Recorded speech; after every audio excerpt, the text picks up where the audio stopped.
Livro As 5 Feridas Emocionais de Lise Bourbeau. Recriminamos igualmente esse genitor de maneira inconsciente por ter a mesma ferida que nós.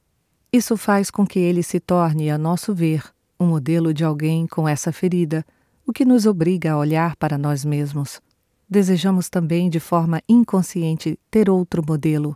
Isso explica por que não queremos de jeito nenhum nos assemelhar a ele. Não gostamos do que ele reflete para nós. As feridas só serão curadas quando perdoarmos verdadeiramente a nós mesmos e aos nossos pais. Em contrapartida, quando não importa qual das 5 feridas é vivida com as pessoas do sexo oposto ao genitor que julgamos responsável pela nossa ferida, é a nós mesmos que recriminamos. É em momentos como esse que procuramos nos punir, seja por meio de um acidente ou de alguma coisa que nos faça mal fisicamente. O ser humano acredita na punição como um meio para expiar a culpa. Na realidade, a lei espiritual do amor afirma justamente o contrário. Isso equivale a dizer que quanto mais nos acusamos, mais revivemos os mesmos problemas. Por conseguinte, sentir-se culpado dificulta o auto-perdão, etapa importante rumo à cura. Além da culpa, é comum nos sentirmos envergonhados quando nos acusamos de ferir um semelhante ou quando os outros nos criticam por lhe termos feito sofrer. Privilegiei o tema da vergonha no capítulo sobre a ferida da humilhação, pois do masoquista é a vergonha o lado mais visível. No entanto, todo mundo sente vergonha num ou noutro momento. Ela é ainda mais intensa quando nos recusamos a aceitar que fazemos os outros sofrerem justamente aquilo que não queremos. Quando graves abusos são cometidos ou a violência prevalece, isso indica que os indivíduos carregam feridas tão intensas que perdem o controle. É por isso que digo, não existem pessoas más neste mundo, apenas doentes. Não se trata aqui de desculpá-las, e sim de aprender a ter compaixão por elas. Condená-las ou acusá-las não irá ajudá-las. Podemos ter compaixão mesmo quando não estamos de acordo. Essa é uma das vantagens de sermos conscientes não apenas de nossas próprias feridas, mas também das dos outros. Observei que é raro uma pessoa ter apenas uma ferida. No que me diz respeito, já mencionei que tenho 2 principais para administrar nesta vida: a injustiça e a traição. Vivencio a injustiça com pessoas do mesmo sexo que eu e a traição com pessoas do sexo oposto. Como a injustiça é vivida com o genitor do mesmo sexo, percebi que quando vivo essa emoção com uma pessoa do sexo feminino, acuso-a de estar sendo injusta. Quando a injustiça vem do sexo masculino, considero-me injusta e sinto raiva de mim mesma. Às vezes sinto inclusive vergonha. E me acontece também de perceber essa injustiça com os homens como uma traição. Podemos então ver a máscara de controlador e a de rígido no corpo daqueles que, como eu, sofrem ambas as feridas. Observei também que muitos portam as feridas da rejeição e do abandono ao mesmo tempo. Vestem, por conseguinte, as máscaras de escapista e de dependente. Às vezes, a parte superior do corpo reflete uma ferida e a inferior outra. Em alguns, a diferença é vista nos lados direito e esquerdo. Com o tempo e a prática, fica cada vez mais fácil discernir as máscaras do primeiro relance. Quando confiamos em nossa intuição, nosso olho interno as percebe quase instantaneamente. Quando uma pessoa tem a silhueta correspondente à máscara de controlador, e além disso seu corpo é flácido ou ela tem os olhos do dependente, pode-se deduzir que ela vive as feridas da traição e do abandono. Há evidentemente muitas outras combinações. Uma pessoa pode ter o corpo mais gordo do masoquista e, ao mesmo tempo, ser empertigada e rígida. Sabemos, portanto, que ela tem as feridas da humilhação e da injustiça. Aqueles que têm o corpo volumoso do masoquista e as pernas curtas e os tornozelos pequenos do escapista são pessoas que sofrem de humilhação e rejeição. É possível que alguns tenham 3 ou 4 ou mesmo 5 feridas. Uma das 5 pode predominar, enquanto as outras ficam menos evidentes, ou podem ser todas irrelevantes. Quando uma máscara predomina, é sinal de que a pessoa a utiliza com mais frequência do que as outras para se proteger. Quando a máscara ocupa pouco espaço no corpo da pessoa, isso significa que ela não sente com muita frequência a ferida ligada a essa máscara. No entanto, não é porque uma máscara é predominante que ela exprime a ferida mais importante a ser curada. Com efeito, tentamos esconder as feridas que nos fazem sofrer mais. Já mencionei nos capítulos anteriores que desenvolvemos a máscara de rígido, injustiça, e a do controlador, traição, que são máscaras de controle e força, a fim de esconder a ferida da rejeição, do abandono ou da humilhação. Essa força serve para camuflar o que machuca mais.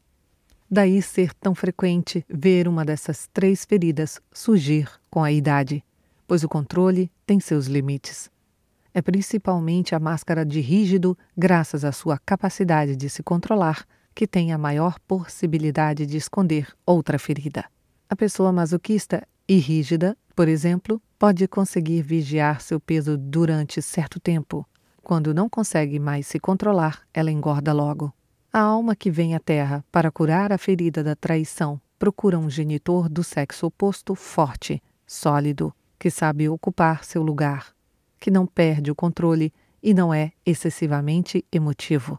Ao mesmo tempo, o controlador quer que esse pai seja compreensivo, confiável e que corresponda a todas as suas expectativas e necessidade de atenção, o que lhe evitaria sentir-se abandonado e traído. Se esse pai mostra indiferença, ele se sente abandonado, mas se demonstra uma fraqueza qualquer ou uma falta de confiança nele, o controlador vivencia isso como uma traição.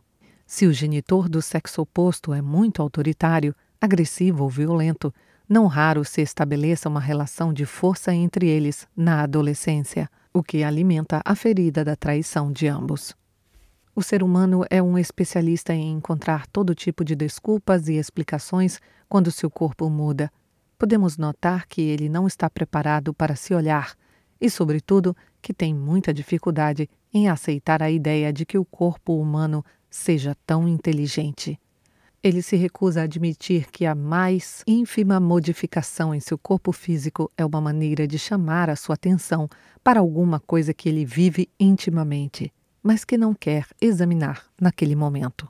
Seria muito bom se as pessoas compreendessem que, quando o seu corpo decide chamar sua atenção para um de seus comportamentos interiores, é na realidade seu Deus interior que utiliza seu corpo físico para ajudá-las a se tornar consciente de que já possuem as ferramentas necessárias para enfrentar o que receiam encontrar.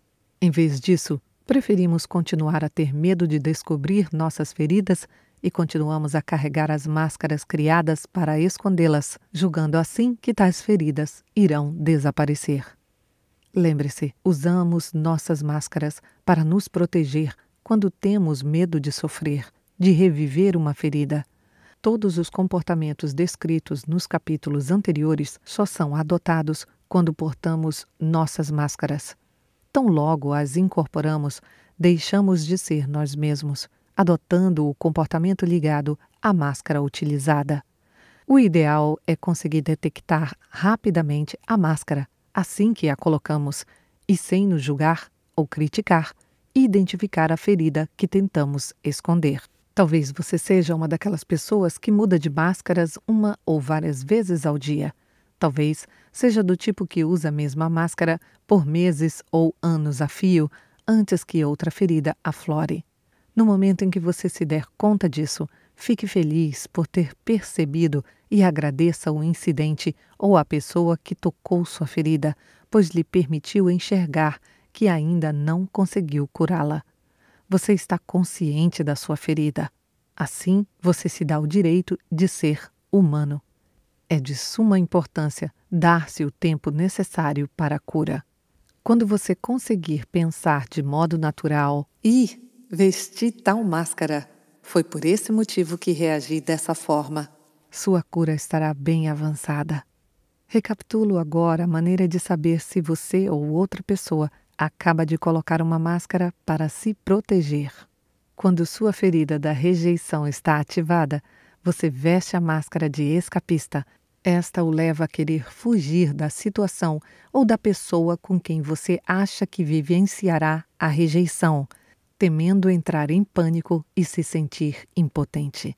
Essa máscara também pode convencê-lo a ficar o mais invisível possível, evitando dizer ou fazer algo que possa fazê-lo ser ainda mais rejeitado pelo outro. Essa máscara faz com que você acredite que não é suficientemente importante para ocupar seu lugar, que não tem o mesmo direito de existir que os outros. Quando sua ferida do abandono é impulsionada, você veste a máscara de dependente. Ela o leva a se comportar como uma criança que procura chamar a atenção com choro, queixa ou submissão, pois acha que não pode conseguir alcançar nada sozinho. Essa máscara lhe fornece os meios para evitar que o abandonem e para obter mais atenção. Pode inclusive convencê-lo a ficar doente ou a arranjar um monte de problemas para atrair o apoio que procura. Quando a ferida da humilhação é despertada, você veste a máscara de masoquista. Esta o faz esquecer suas necessidades para só pensar na dos outros, sendo uma pessoa boa, generosa e sempre disposta a prestar favores, mesmo que além dos seus limites. Também dá um jeito de assumir as responsabilidades e os compromissos dos que parecem ter dificuldade em cumprir com seus deveres. E isso antes mesmo que lhes peçam algo. Faz de tudo para ser útil, para não se sentir humilhado, rebaixado. Assim, acaba sem a sua liberdade, que você preza tanto. Sempre que suas ações ou iniciativas são motivadas pelo medo de sentir vergonha ou de ser humilhado, você está vestindo sua máscara de masoquista. Quando você vivencia a ferida da traição, adota a máscara de controlador, que o torna desconfiado, cético, autoritário e intolerante devido às suas expectativas. Você faz de tudo para mostrar que é uma pessoa forte e não se deixa enganar facilmente, em especial quando decide pelos outros. Essa máscara o leva a fazer de tudo para evitar perder sua reputação, até mesmo a mentir. Você se esquece das suas necessidades e faz o que for preciso para que os outros pensem que é uma pessoa confiável. Além disso, essa máscara lhe permite exibir uma aura de pessoa segura de si, mesmo que você não esteja muito confiante em suas próprias decisões ou ações. Quando a ferida da injustiça é ativada, você veste a máscara de rígido, que o torna uma pessoa fria, brusca e seca no que se refere ao tom de voz e aos movimentos. Assim como sua atitude, seu corpo também se torna rígido. Essa máscara faz com que você se torne muito perfeccionista e faz vivenciar muita raiva, impaciência, crítica e intolerância para consigo mesmo. Você é muito exigente e não respeita seus limites. Todas as vezes que se controla, se reprime e é severo em relação a si, é sinal de que colocou sua máscara de rígido. Vestimos uma máscara sempre que temos medo de viver uma ferida com outra pessoa e também quando receamos perceber que nós mesmos fazemos os outros viverem uma ferida. Logo, agimos sempre com o intuito de ser amados ou com medo de perder o amor dos outros. Adotamos um comportamento que não corresponde ao que somos. Nós nos tornamos outra pessoa. Como o comportamento ditado pela máscara exige esforços de nossa parte, criamos expectativas com relação aos outros. O que somos e o que fazemos devem ser a fonte de nosso bem-estar e não os elogios, a gratidão, o reconhecimento ou o apoio que os outros nos dão. Não se esqueça, contudo, de que o seu ego pode lhe pregar peças a fim de que você não tenha consciência de suas feridas. O ego está convencido de que se o ser humano se tornar consciente delas e as eliminar, ele não será mais protegido e sofrerá. Eis como cada tipo de caráter se deixa iludir pelo seu ego. O escapista imagina que cuida bem de si mesmo e dos outros para não sentir as diferentes rejeições vividas. O dependente gosta de bancar o independente e dizer a quem quiser ouvir que se sente bem sozinho e que não precisa de ninguém. O masoquista se convence de que tudo o que faz pelos outros lhe dá imenso prazer e que ele escuta efetivamente suas necessidades ao fazê-lo. Adora dizer e pensar que tudo está bem e arranjar justificativas para as situações ou as pessoas que o humilharam.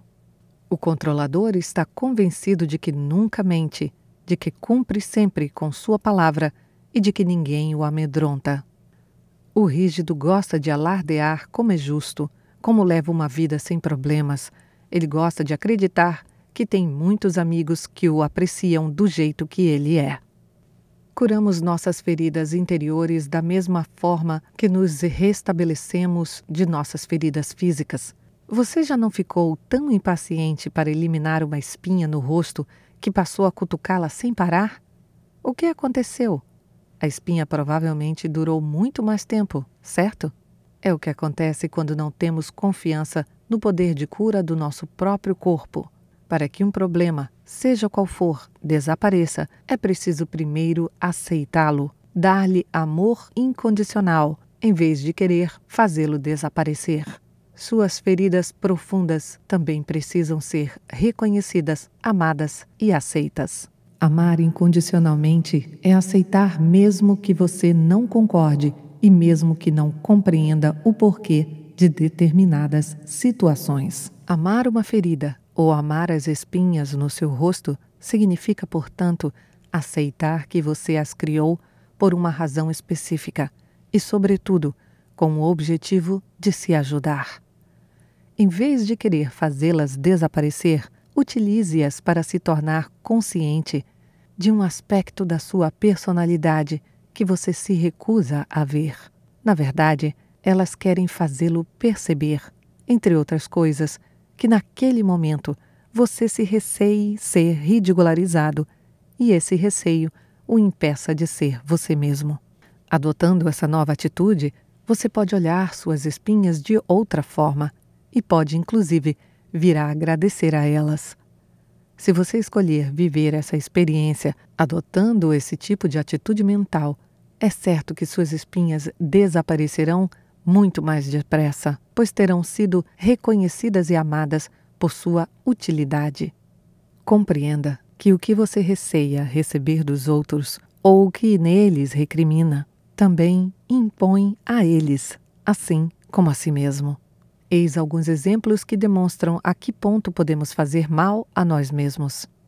Aquele que sofre de rejeição alimenta a sua ferida sempre que se julga inútil ou imprestável, sempre que acha que não faz qualquer diferença na vida dos outros ou foge de uma situação. Aquele que sofre de abandono alimenta sua ferida todas as vezes que desiste de um plano que prezava muito, quando não se preocupa o suficiente consigo mesmo e quando não provê suas necessidades. Ele amedronta os outros ao se mostrar excessivamente dependente deles. Ele se machuca bastante, atraindo doenças para chamar a atenção. Aquele que sofre de humilhação alimenta sua ferida todas as vezes que se rebaixa, que se compara aos outros, que se diminui e que se acusa de ser gordo, mau, apático, aproveitador, etc. Ele se humilha usando roupas que o desvalorizam e maltrata seu corpo, dando-lhe comida demais para digerir e assimilar. Atormenta-se assumindo as responsabilidades alheias, o que tira sua liberdade e o impede de reservar tempo para si. Aquele que sofre de traição alimenta sua ferida mentindo para si próprio, acreditando em coisas falsas e não cumprindo seus compromissos consigo mesmo. Ele se pune fazendo tudo sozinho, porque não consegue delegar nem confiar nos outros. Mas se resolve dar um voto de confiança às pessoas, fica tão preocupado verificando o que fizeram que se priva de dedicar um bom tempo a si. Aquele que sofre de injustiça estimula sua ferida sendo excessivamente exigente em relação a si mesmo. Ele não respeita seus limites e se estressa em demasia. É injusto com tudo que lhe diz respeito, pois vive se recriminando e se recusando a ver suas qualidades e tudo aquilo que faz bem. Ele sofre quando enxerga apenas o que não foi feito ou o erro cometido, e tem dificuldade para encontrar prazer nas coisas.